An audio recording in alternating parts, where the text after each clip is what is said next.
Assalamualaikum warahmatullahi wabarakatuh.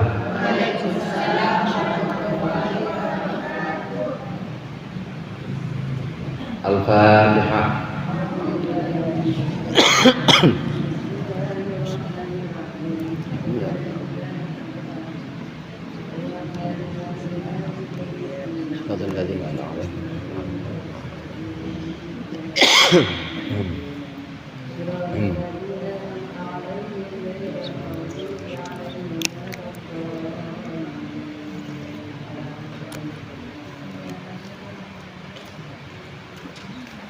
Bismillahirrahmanirrahim. Alhamdulillahil mu'allimil qur'ani wa musahhilil khairi liman yata'allamu. Wassalatu wassalamu ala nabi wa alihi wa sahbihi ya Rabbana kaffir 'anna dhunubana ووالدينا ولمن هو مسلم ندعوك اللهم علما نافعا من يومنا إلى الحساب يقوم آمين آمين آمين ويا فتاح آمين آمين آمين ويا عليم. Alhamdulillahilladzi ahya bidzikrihi quluba ibadihi al-arifin wa amata an bawadinihim hujuban khafa'i fa qamu li irsyadil ibadi ila ulumiddin. Wassalatu wassalamu ala sayyidina Muhammadin wa ala alihi wa ashabihi as-sadatil akramin. Amma ba'du, fa inna asdaqal hadithi kitabullah wa khairul hadithi hadi Muhammadin sallallahu alaihi wasallam wa syarrul umuri muhdatsatuha wa kullu muhdatsatin bid'ah wa kullu bid'atin dhalalah. Segenap para ustadzah, ibu-ibu hajah, hadirin sekalian, jamaah Majelis Taklim Masjid Al-Anwar yang dirahmati oleh Allah. Alhamdulillah pada sore hari ini kita berkumpul kembali melanjutkan pengajian rutin kita. Mudah-mudahan yang tadi sudah dibaca dan yang akan kita baca menjadi sesuatu yang bermanfaat dunia akhirat. Amin ya rabbal alamin. Lanjutkan pembahasan tentang sholat jamaah. Sholat jamaah antara imam dengan makmum harus harmonis. Begitu juga antara makmum, satu makmum dengan makmum yang lainnya juga harus kompak. Barisannya tidak boleh mencong, sebisa mungkin diluruskan. Demikian juga imam sebisa mungkin ini kasih aba-aba, kasih petunjuk atau isyarat untuk meluruskan barisan bagi para makmum. Demikian yang terjadi pada masa sahabat. Rasulullah SAW selalu mengatakan sawu sufufakum fa inna taswiyatis shalah min tamamis shalah fa inna taswiyatis shafi min tamamis shalah.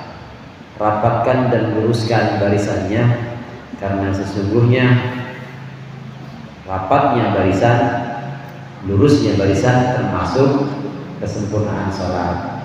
Ini terjalin kekompakan dan juga terjalin harmoni antara imam dengan makmum dan antara makmum dengan makmum yang lain. Jadi kelihatan kompak dan kelihatan akur.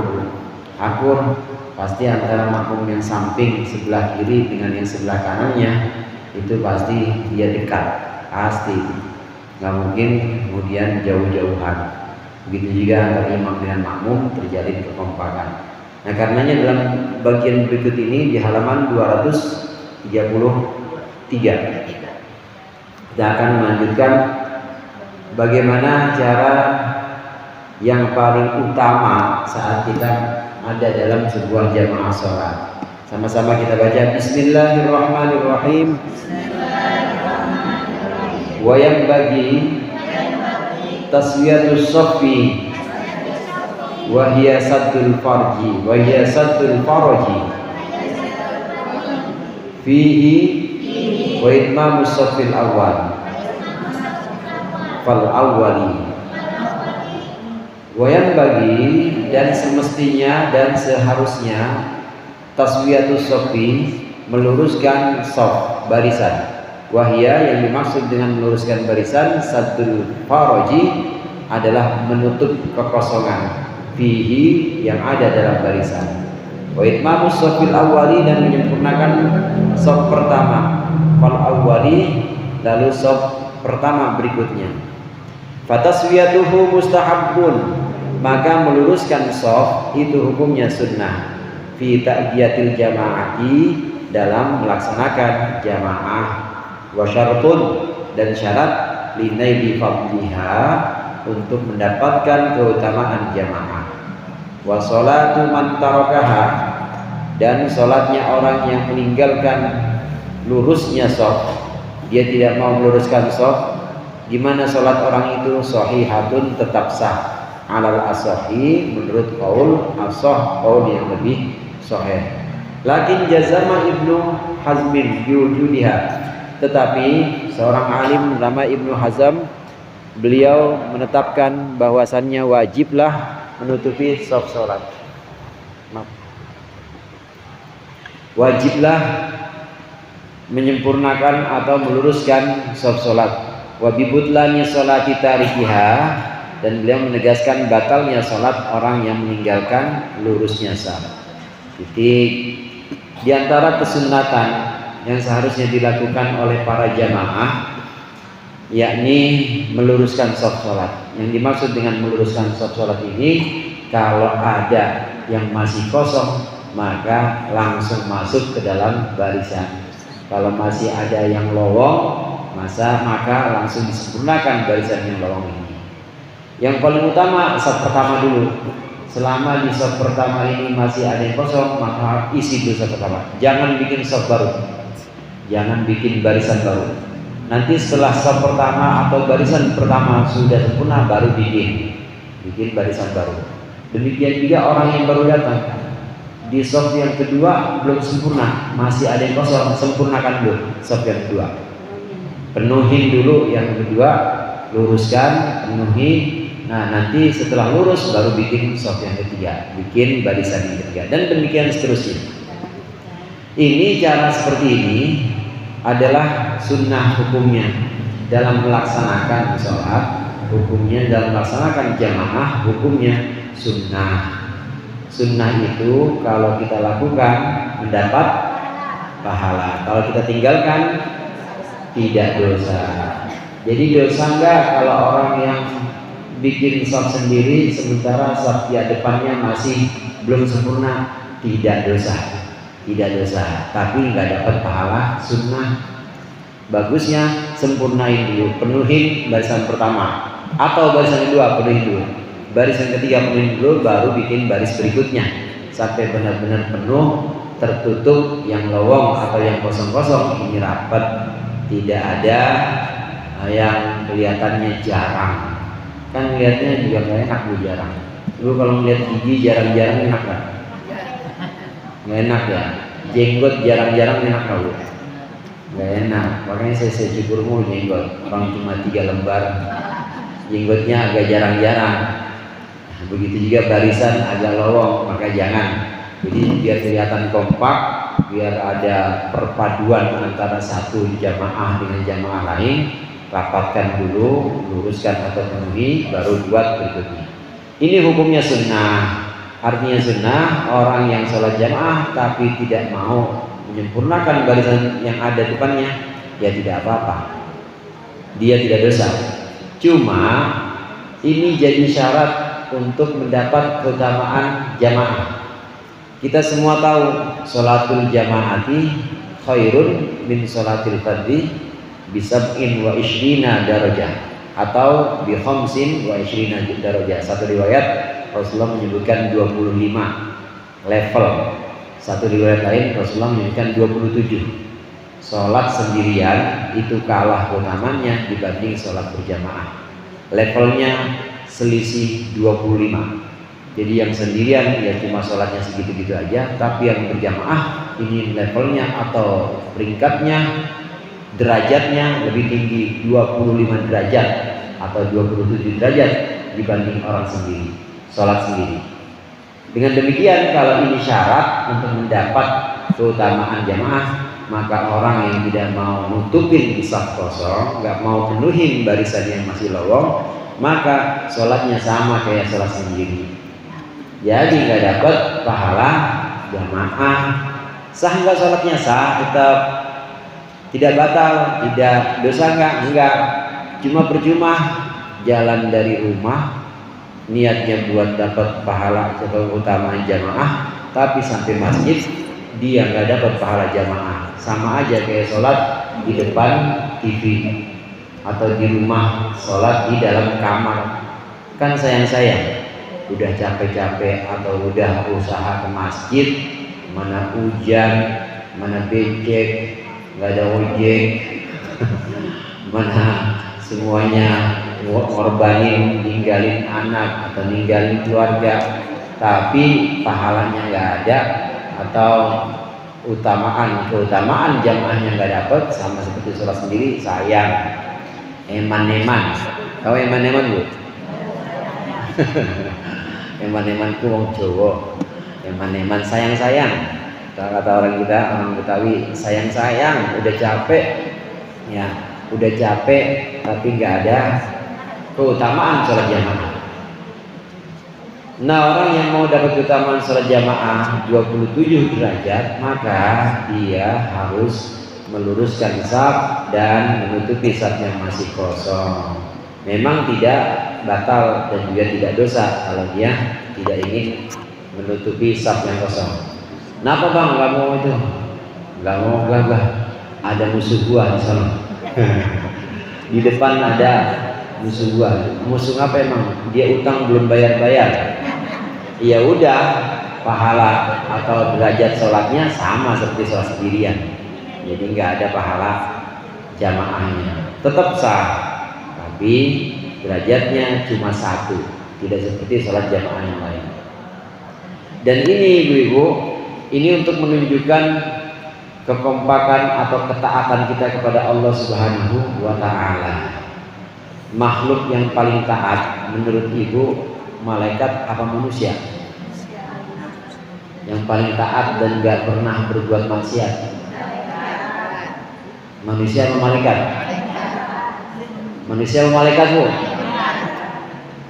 Kalau yang paling taat, paling dicintai oleh Allah, setuju gak bu? Setuju gak kalau ada orang yang paling taat, itulah yang paling dicintai oleh Allah? Setuju gak? Setuju. Maka kalau kita mau seperti malaikat, paling taat dan paling dicintai oleh Allah, maka hendaknya kita merapatkan saf atau barisan sholat. Karena merapatkan barisan sholat, merapatkan saf ini seyogianya atau sebenarnya mengikuti barisan malaikat. Malaikat yang ada di langit itu barisannya rapat, lurus dan mirip dengan barisan kita, mirip dengan barisan shaf yang ada di Al-Abror, mirip dengan barisan shaf yang ada di masjid-masjid ya shaf pertama. Dan mereka tidak akan memenuhi, tidak akan bikin barisan baru sebelum barisan yang pertama penuh. Ini para malaikat. Karenanya kalau kita mau seperti malaikat Allah limpahkan rahmat dan cintanya, maka hendaknya kita mengikuti barisan malaikat, yaitu luruskan dan juga rapatkan saf yang masih kosong. Ibu nggak pernah lihat sih ya di langit, bu? Pernah lihat nggak di langit ada malaikat baris? Nggak pernah lihat sih bu. Sama, saya juga enggak. Demikian Rasulullah SAW mengatakan ketika Siti Aisyah melihat, ya Rasulullah, itu di langit apa? Begitu rata barisannya, itu barisan malaikat, itu saf malaikat. Langit sama bumi luasan mana bu? Luasan mana? Luasan langit. Tidak ada satu jengkal pun ruang di langit kecuali di situ ada malaikat yang lagi berdiri atau baris. Jadi sangat penuh di sana, di langit sana. Nggak ada sejengkal ruang pun di langit itu yang kosong. Di situ semua ada malaikat yang tugasnya sejak awal penciptaan diri, ya diri terus. Yang tugasnya sejak awal penciptaan ruku terus. yang sejak awal penciptaan tugasnya sujud terus, yang duduk terus sambil memuji Allah. Ini malaikat-malaikat gerakan-gerakannya dan juga bentuk gerakannya inilah yang kemudian diambil, diadopsi dan dijadikan gerakan sholat kita. Kita sholat, dirinya, rukuknya, sujudnya ini ngikutin para malaikat yang ada di langit. Jadi gerakan-gerakan ibadah yang ada di langit yang dilakukan oleh para malaikat. Inilah yang diinginkan Rasulullah. Rasulullah ingin sholat atau satu cara mendekatkan diri kita sehari sekali, sehari 5 kali, sehari 5 waktu ini sengaja dibuat supaya mirip dengan para malaikat. Para malaikat yang berdirinya, sujudnya, rukunya, nah ini kemudian diadopsi atau diambil sebagai gerakan sholat kita. Jadi harus merapatkan barisan penuh di sana, Bu. Penuh sesak dan nggak ada yang mati, Bu. Nggak ada yang mati. Nah kalau di bumi kan, bumi ya kadang ada yang mati berkurang, ada yang lahir lagi nambah lagi, ntar kurang lagi.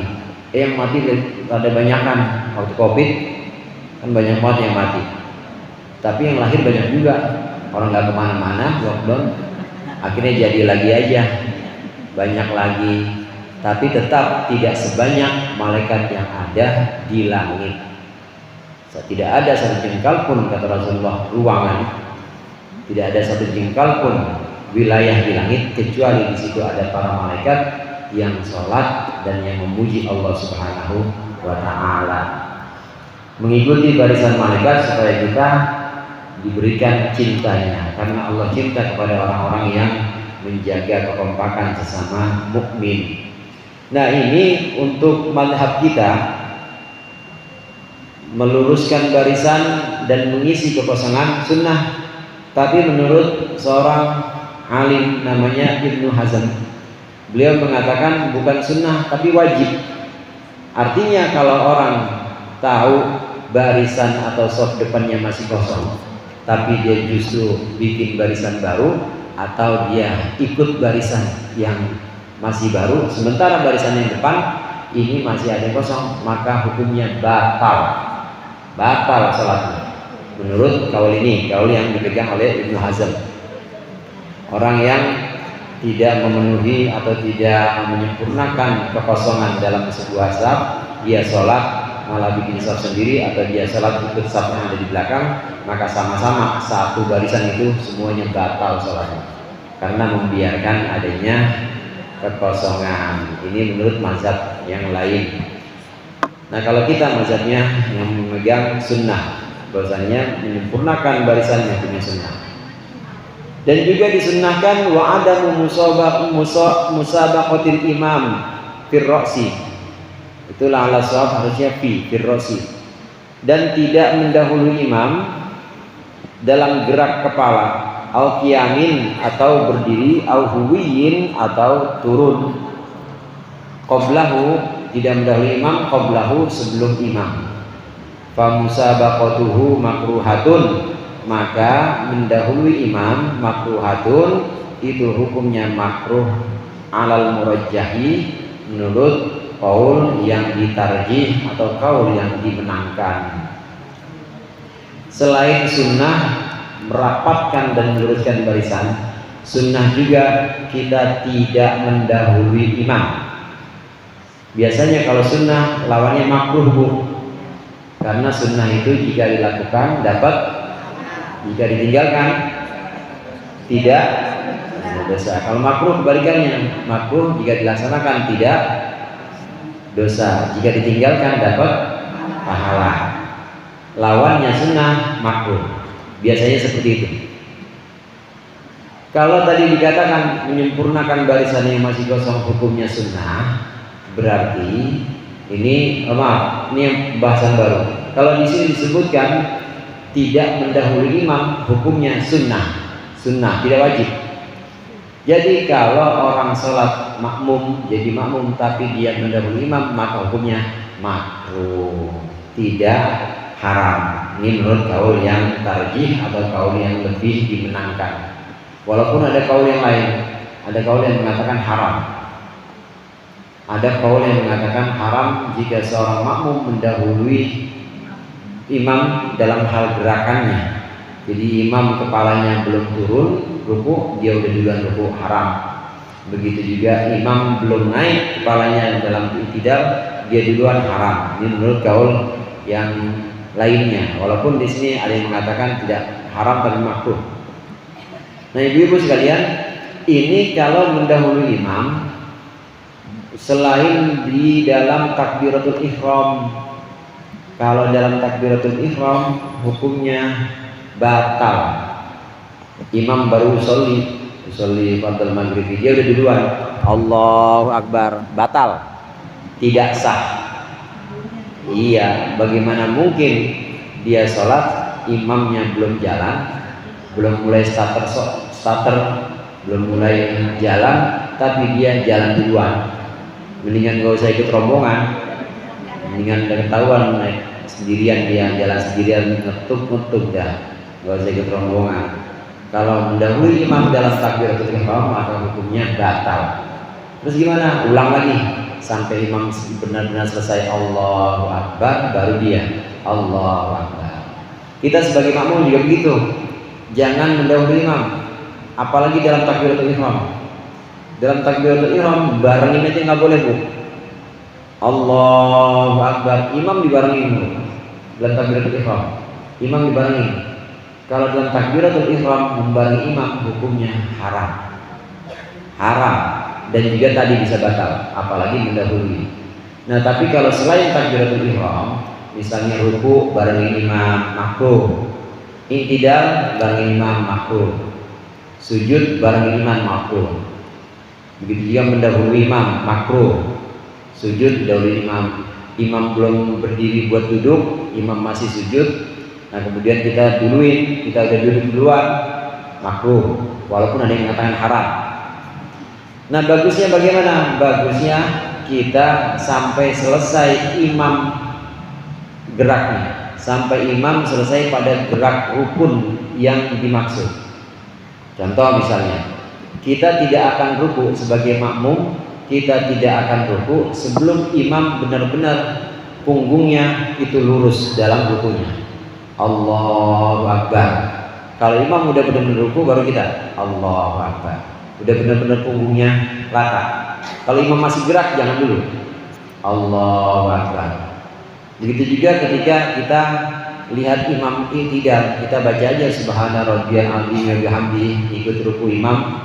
Nah, begitu imam sami Allahu liman hamidah, nah, kira-kira udah selesai sami Allahu liman hamidah, baru kita sami Allahu liman hamidah sampai imam benar-benar berdiri tegak. Sujud, nanti sujudnya kita baca aja Rabbana lakal hamdu mil'us samawati dan seterusnya. Allahu Akbar, imam jidatnya udah nempel, baru kita. Jadi jangan barengin, kayaknya ogah banget kalah. Biasanya ada makmum yang begitu, Bu, ogah banget kalah, pengennya dibarengin aja. Kenapa emang barengin aja, Bu? Orang saya mau udah hafal sih sholat dari kecil. Saya tahu nih habis ruku pasti udah dari dulu saya udah hafal. Makanya saya barengin aja, nggak boleh hukumnya. Di sini disebutkan hukumnya makruh. Bahkan ada yang mengatakan haram. Bagusnya kita itu menunggu sampai imam selesai. Dia imam mau sujud, maka tunggu sampai imam jidatnya nempel ke tempat sujud. Allahu Akbar, baru kita Allahu Akbar. Begitu juga saat duduk imam Allahu Akbar sampai imam selesai, kira-kira udah bar dan duduk, baru kita Allahu Akbar. Begitu juga saat diri Allah. Biasanya kalau diri rada panjang karena jauh dari sujud ke diri, dari sujud diri agak jauh.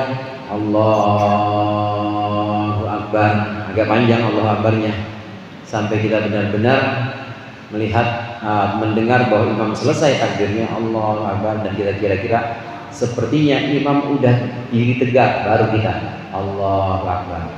Apalagi imamnya udah tua, Bu, diri aja udah susah, udah berasa semuanya, ya pinggang berasa, dengkul berasa. Allahu Akbar. Ibu-ibu hadirat jamaah rahimakumullah, demikian seorang makmum harus menunggu benar-benar imam selesai, jangan barengin, apalagi duluin, jangan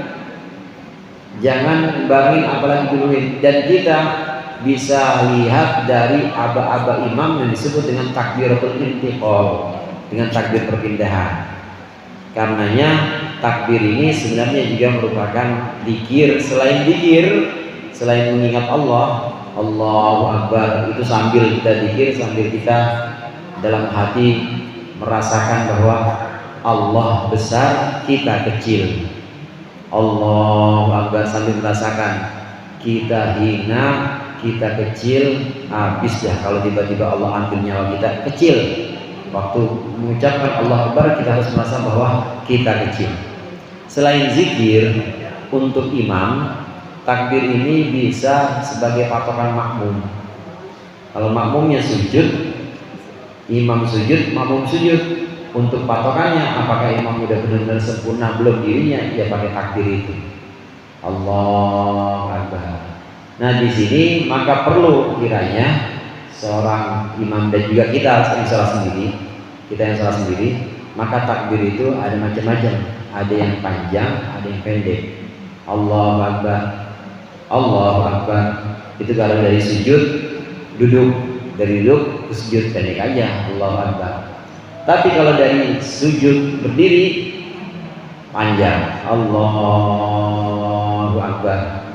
Begitu juga dari i'tidal ke duduk, panjang, Allahu Akbar. Li'alla yafrugha min dzikrin fis shalah. Kata Syekh Nawawi Baten, supaya tidak ada kekosongan sedikit pun dalam sholat, kecuali di situ ada zikir.